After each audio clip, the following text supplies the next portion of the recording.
O Ciência e Fé começa de novo com você, aqui com a presença especial falando da história da igreja.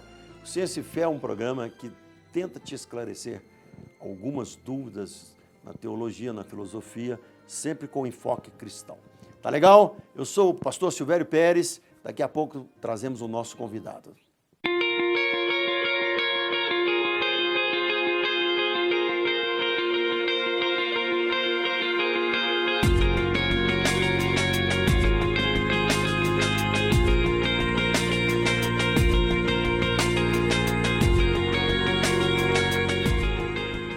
O primeiro bloco do Ciência e Fé continua aqui hoje com o nosso filósofo e teólogo José Roberto. Ele é professor aqui do nosso seminário Koinonia, está sob a direção aí do pastor Jorge, pastor Elienos e a nossa querida Esmeralda, que é a esposa dele. Muitos professores bons ali, hein, José Roberto? É um time muito bacana, Time né? bom, né? Inclusive você é um deles, né? Ah, eu fico ali na... eu fico ali... Precisou de alguém, eu vou lá. Sempre né? muito bom. Nós temos aí Cláudio Rosa, nós temos Zé Eugênio, Zé Renato, só cabeção, né? O time de primeira lá, o Bentes, é uma galera muito boa. Tem um outro mais careca assim também, esqueci o nome dele. Puxa, tem tanto careca lá, inclusive eu também, acho que eu já estou... Tem o Zé Canuto. Tem um Canuto. Tem um Canuto.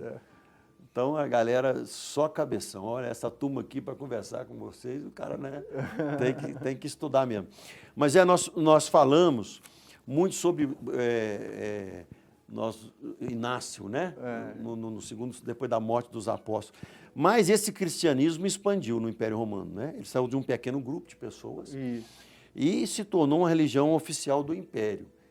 Quer dizer, entre o ano 100 e o ano 200. Vamos pôr assim, mais para o pessoal esclarecer mais ou menos, né? A igreja aí, ela teve uma expansão rápida e numérica também, principalmente, né? Ela expande por todas as fronteiras romanas e teve o Policarpo também, que foi um dos mártires dessa fase da igreja. Tem alguma coisa, a história também conta sobre Policarpo? Conta, sim. É impressionante, né? O programa anterior a gente falou sobre o testemunho de Inácio, né? E nós temos também o testemunho de Policarpo, que serviu como combustível realmente para a evangelização do Império Romano, o testemunho de Policarpo.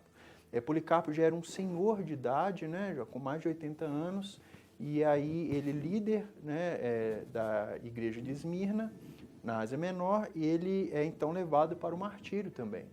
E ele já é um senhor muito velho, né? Parece, aos relatos ali do martírio de Policarpo, que é um documento que nos foi legado, e esse relato conta um diálogo entre o inquisitor ali de Policarpo, né? O carrasco ali de Policarpo e ele mesmo, né? E dá indícios de que o executor parecia que tinha quase dó de Policarpo, por ele já ser um senhor famoso, né? Já era um homem famoso e já de idade. Então ele fala assim, olha, negue a Cristo, é tão simples, é só você negar o senhorio de Jesus. Não quero te matar, você vai submeter a isso, né? E ele seria morto, queimado, né? Com uma morte bem terrível. E nesse martírio, ele narra a postura de Policarpo enquanto isso. E Policarpo, já bem senhorzinho, ele falou assim, olha, não finja que você não conhece quem eu sou. Né? Eu não sou um cristão qualquer, eu sou o Policarpo, né? Sou um líder da igreja. E eu, como cristão, eu não posso me converter para pior, ele fala, né? Nossa! Então, aí há um testemunho muito forte também, porque os cristãos, olha que curioso, eles eram xingados de ateus, por não cultuar aos imperadores e nem os deuses romanos, eles eram apelidados de ateus, olha que ironia. E havia um clamor muito popular, assim, morte aos ateus, morte aos ateus. E Policarpo, sob essa pressão, né, do inquisitor e da população, ele se mantém firme. É muito interessante também que o inquisitor continua insistindo com Policarpo e fala com ele assim, olha, você não vai negar Cristo, você vai ser queimado, você vai ser morto. Aí, Você é doido, rapaz, nega esse negócio aí. Aí ele fala assim, olha que bonito que ele fala. Ele fala assim, olha, esse fogo, uma hora vai apagar. Agora, o fogo que espera você e quem não crê, em Cristo, esse nunca apagará. Nossa, Deus, cara. Então, é um testemunho muito bonito, né? Fica marcado na história da igreja e acaba influenciando muito, né? Os cristãos, eles têm coragem, então, para superar essa fase de martírio, né? A nossa fé, ela tem como base o sangue de Jesus, mas também tem um sangue desses homens, né?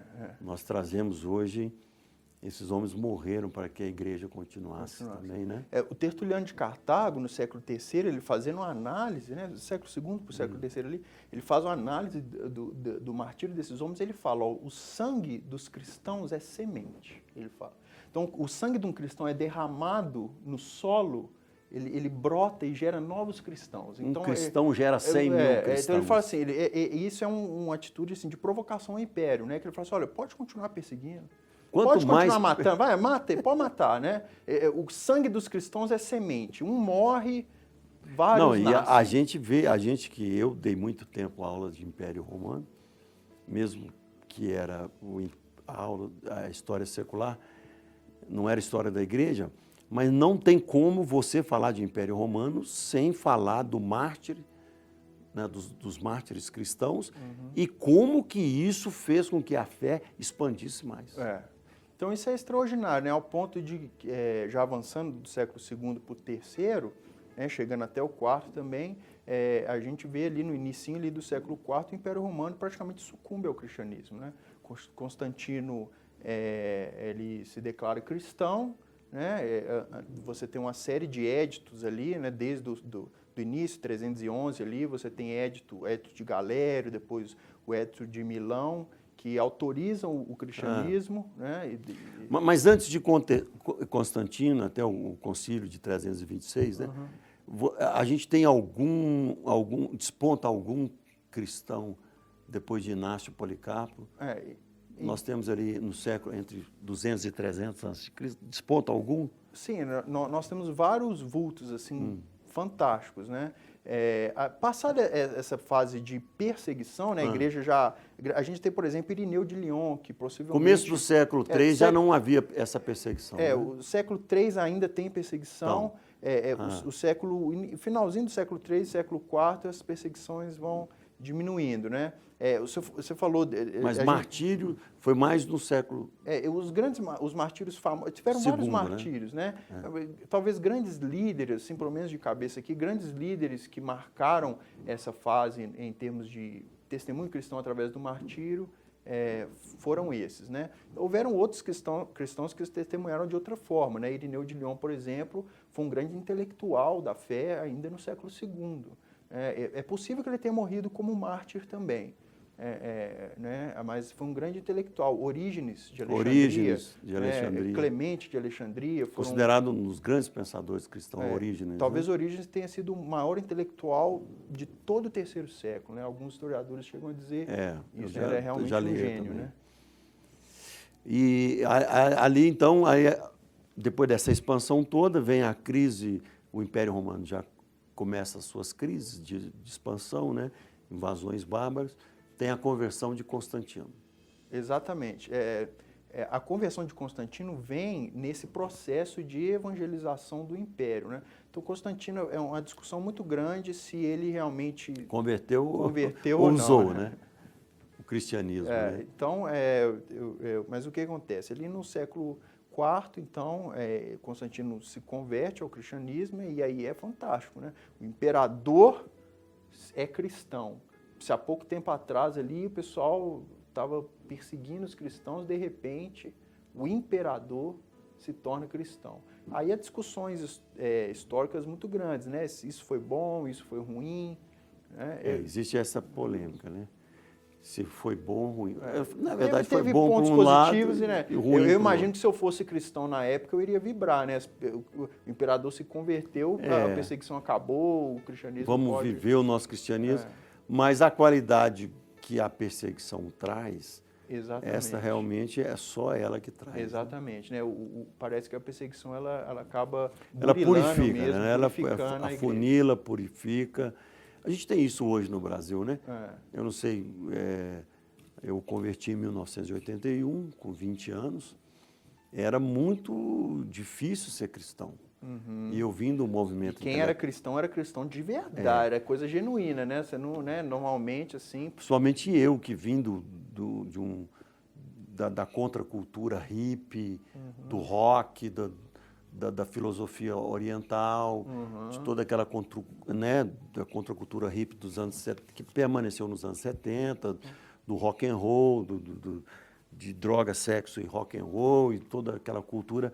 De repente, meus colegas, eu converto, era crente naquela época, era só que esse cara considerado alienado, né? Aquelas pessoas de cabelão e tal. Principalmente o movimento pentecostal, né? Histórico. Tinha as pessoas, que as mulheres de saião, tal. Que não eram tão grandes assim, as igrejas presbiterianas, batistas, elas não eram grandes. Que era um tipo de perseguição ideológica, vamos dizer assim. Ideológica, né? era discriminação. Inclusive, os cristãos antigos sofreram essa perseguição física, mas sofreram muita perseguição ideológica. Eles eram acusados de várias coisas, né? De canibalismo, por exemplo. Os cristãos eram mal vistos porque tinha um boato popular de que os cristãos eram canibais, porque as reuniões cristãs eram feitas escondidas. Da ceia, né? Aí o pessoal, aquela conversa, né, aquela fofoquinha, o pessoal fala assim, olha, os cristãos, quando eles se reúnem, eles comem o corpo e bebem o sangue. Então são canibais. São canibais. Haviam vários boatos populares assim que acabavam... E Jesus falou, quem não comer da minha carne, beber do meu sangue.